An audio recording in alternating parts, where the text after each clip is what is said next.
Okay, so let's dive right in today.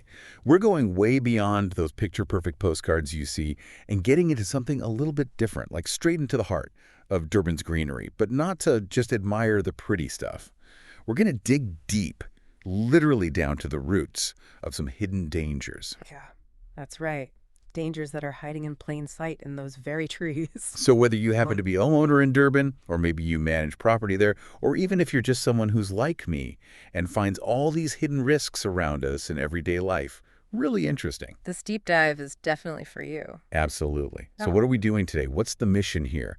We're going to really try to equip you with what you need to spot those trees that could be hazardous. right. Help you really understand what's at stake if you decide to ignore those warning signs, Mm-hmm. and why so often the safest and honestly the smartest move is to call in the Bring in experts, the professionals. Yeah. the pros. Absolutely. So we're honing in on Durban specifically today Yeah. because this beautiful coastal city, it really has its own unique set of challenges when it comes to trees. Right.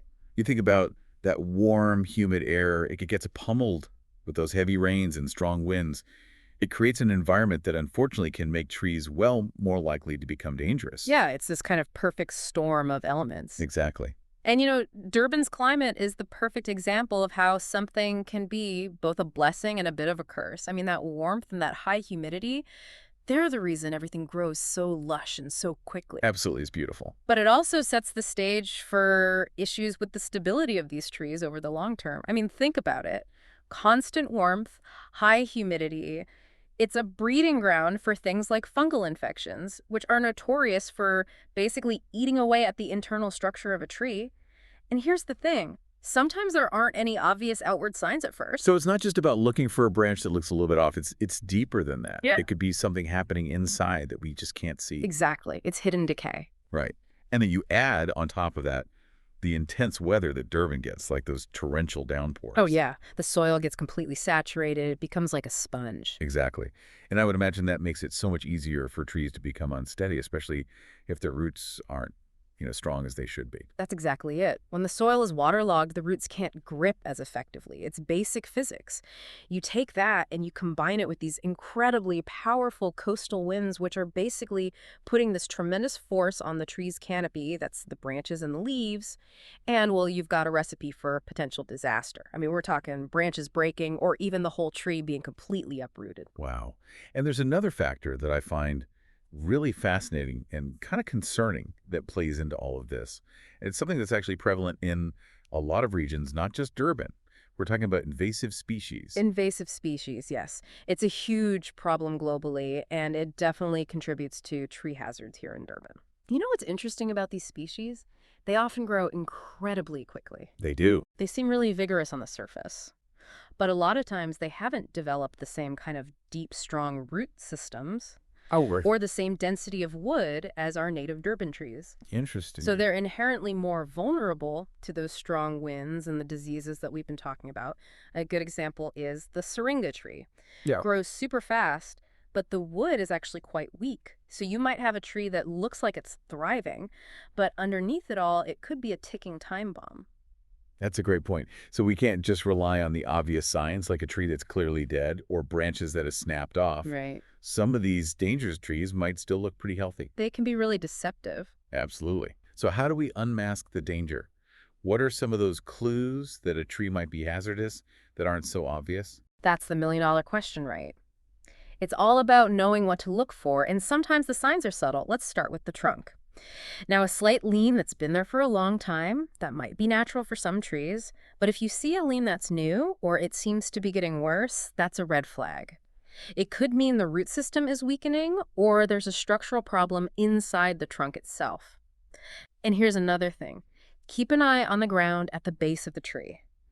Look for any lifting or cracking of the soil, especially after a heavy rain or some strong winds. That could mean the roots are really struggling to hold the tree in place. It's like the ground is moving around the base of the tree. That's a really good visual cue. Exactly. And what about the tree itself, the actual structure of the trunk and those bigger branches? What should we be looking for there? So you want to really examine those areas for cracks, splits, or even hollow cavities. Wow. Those can be from old injuries, disease that's taken hold inside, or just the stress of rapid growth. And the thing is, those kinds of structural weaknesses, They compromise the whole integrity of the tree Of course. and make it much more likely to fail, especially during a big storm. Even what looks like a tiny crack can be a gateway for decay and further weakening. So these seemingly small things can be a big deal. Absolutely. And I'm guessing dead branches, especially the bigger ones, are a pretty clear sign that something's wrong. Yeah, dead branches are a huge red flag, particularly if they're large and high up. They basically turn into this brittle tinder waiting to snap off and fall with very little warning. Dangerous. It's a direct threat to anything or anyone below. Right. But it's not just about spotting the deadwood. You also want to pay attention to the living parts of the tree. So, for example, if you see a lot of the tree losing its leaves out of season, or if the leaves look discolored or wilted, that could be a sign of some underlying health problems. It might be a disease or some kind of pest infestation that's weakening the entire tree from the inside out. So it really is about looking at the whole picture, Mm-hmm. the overall health, and how strong the tree seems. You got it. Okay, so it sounds like being a tree detective. A little bit, Yeah. yeah. You've got to look for these clues. Some are subtle, some are a little more obvious, Mm-hmm. but recognizing those early warning signs is really key for taking action and keeping everyone safe. Exactly. But let's say someone sees some of those warning signs, but they think, oh, it'll probably be all right. Oh, I've heard that one before. What are the risks of just ignoring those signs and hoping for the best? Well, let's think about this in terms of property ownership and personal safety. Ignoring these warning signs can have some pretty serious and costly consequences. The most immediate risk is property damage. Imagine a large branch snapping off in a storm. Oh, gosh. Or even worse, the whole tree uprooting itself. It can cause major damage to your house, your car, outdoor furniture, fences, the list goes on. And the cost to repair that damage can be really significant. And it's not just the financial side of things. There's the very real and much more concerning risk of someone getting hurt. Absolutely. A falling branch or tree that topples over it doesn't care who it lands on. It can cause really serious injuries, even fatalities. To you, your family members, neighbors, anyone walking by. Imagine kids playing in the garden. It's just not worth the risk. And this is something I think a lot of people don't really consider. But beyond those immediate costs, the physical damage, the Yeah. financial burden, there's also the issue of legal liability. That's a crucial point. If you're a property owner and a tree on your property that you knew or should have known was hazardous, causes damage or injury to someone else, you could be held legally responsible. And that can lead to lawsuits, legal fees. It's a huge financial burden, not to mention the emotional stress. Right. So it really highlights how important it is to take responsibility for maintaining a safe environment on your property, both for yourself and for everyone around you. And you know what's even more serious? As a property owner, you could be held liable, even if the tree damage happens during a natural event like a storm. Oh, wow. If it's determined that the hazard was foreseeable and you didn't do anything about it, So it's really not worth taking any chances. not at all. Okay, so we've talked about identifying those potential dangers and the very real risks of ignoring them. Right. Now let's get to the solution. What needs to happen when you find a hazardous tree? Mm-hmm. This isn't something you just grab a chainsaw and trying to do yourself, is it? No way. Okay. Trying to remove a big or unstable tree on your own is incredibly dangerous. Unfortunately, we see people getting seriously injured or even killed doing this every year. It's just not worth the risk. You Right. need a professional. And that's where arborists come in. These are the experts in tree care and removal. They've got the knowledge, the experience, and the specialized equipment to handle these situations safely and efficiently. So when you call in the pros, what are the steps involved in getting that hazardous tree down safely? So the first thing we do is a full assessment of the tree. Our certified arborists, they'll look at the tree's stability, the structural integrity, how much decay or disease there is. And a big one is they'll analyze the surrounding environment. Mhm. That means looking for things like power lines, buildings, other trees that might complicate the removal. Right. And then based on that assessment, they'll come up with a detailed plan for the safest and most effective removal.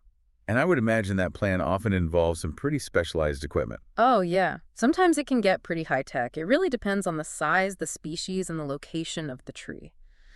We might use heavy-duty equipment like cranes to carefully lower big sections of the tree, especially in tight spaces or near buildings where a traditional cut-down could cause a lot of damage. Right. We also use sophisticated rigging systems like ropes and harnesses. That allows our skilled climbers to safely get up into the tree and take it apart piece by piece. Often we'll start from the top and work our way down. Wow. But the main focus through the whole operation is on controlled removal. We're really meticulous about minimizing any risk to the surrounding property and, of course, ensuring everyone's safety. It sounds like a really carefully planned operation. It is. So trying to save some money by hiring someone who's not qualified or attempting to do it yourself could end up being way more costly in the long run, both financially and in terms of safety. Exactly. You might think you're saving a few bucks by cutting corners, but you could end up with serious damage to your property or injuries to yourself or others. And sometimes the removal might not even be done properly, leaving you with a hazard that's still there.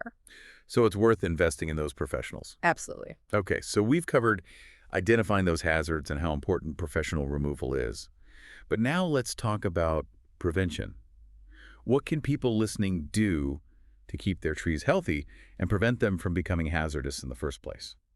That's where preventative tree care comes in. It's really about being a responsible property owner. Regular pruning and trimming are key to keeping your trees healthy and structurally sound in the long run. So by selectively removing dead or damaged or crossing branches, you're not only improving the tree's shape and reducing the risk of those branches falling, but you're also helping with air circulation and letting more sunlight in. Oh, that makes sense. And that can really help prevent diseases from taking hold. So it's like giving your trees a regular checkup. Exactly. A little bit of TLC goes a long way. And what else can people do proactively? Just like with our own health, ongoing monitoring is really important.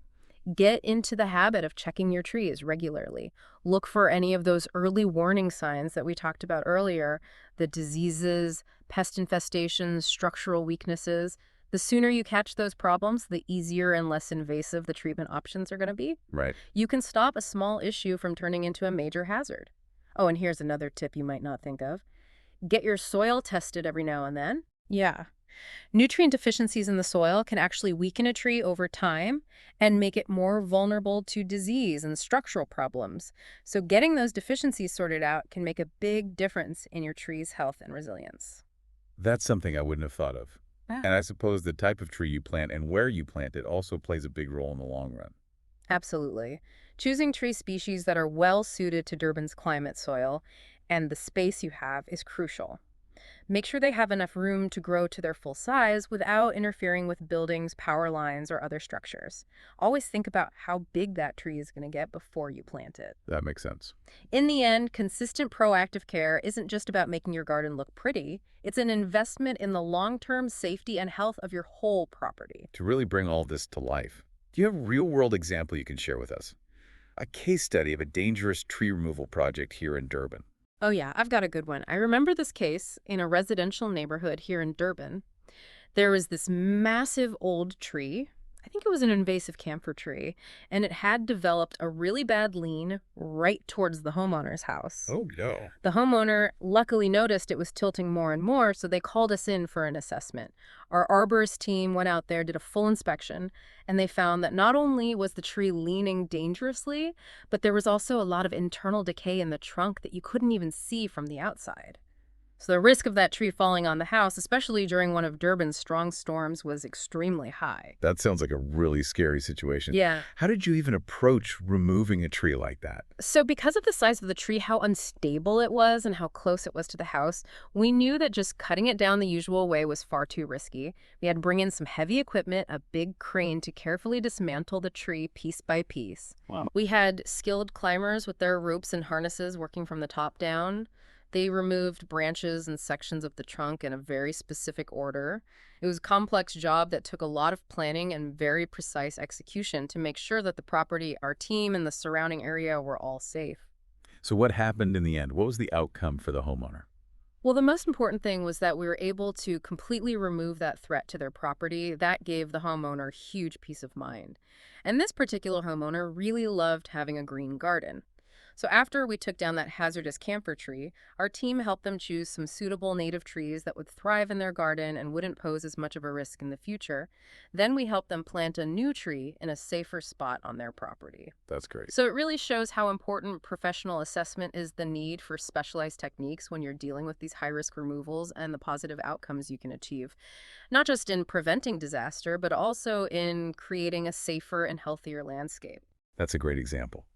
So to wrap things up today, we've really gotten into the nitty-gritty of those hidden dangers lurking in Durban's trees. We've talked about how the city's climate and those invasive species play a part in all of this. Mm-hmm. We've learned how to spot those warning signs that aren't always so obvious, Right. and we've discussed the very serious consequences of not doing anything about those hazards. We also emphasized why calling in those professional arborists for removal is absolutely crucial. We've given everyone listening some great tips on how to be proactive and take good care of their trees. Absolutely. But, thinking about all those potential unseen risks that can be all around us Mm-hmm. makes me wonder, beyond the trees in our gardens, what other things in our everyday environment might be worth taking a closer look at. That's a really good question. What seemingly harmless things might actually be hiding some potential dangers? Exactly. It's definitely something to think about. It is. Well, thanks for joining us today for this deep dive into the hidden dangers of Durban's trees. You're welcome. We really encourage you to take a good look at the trees around your home. And remember, prioritize safety and the health of your environment. Until next time. See you then.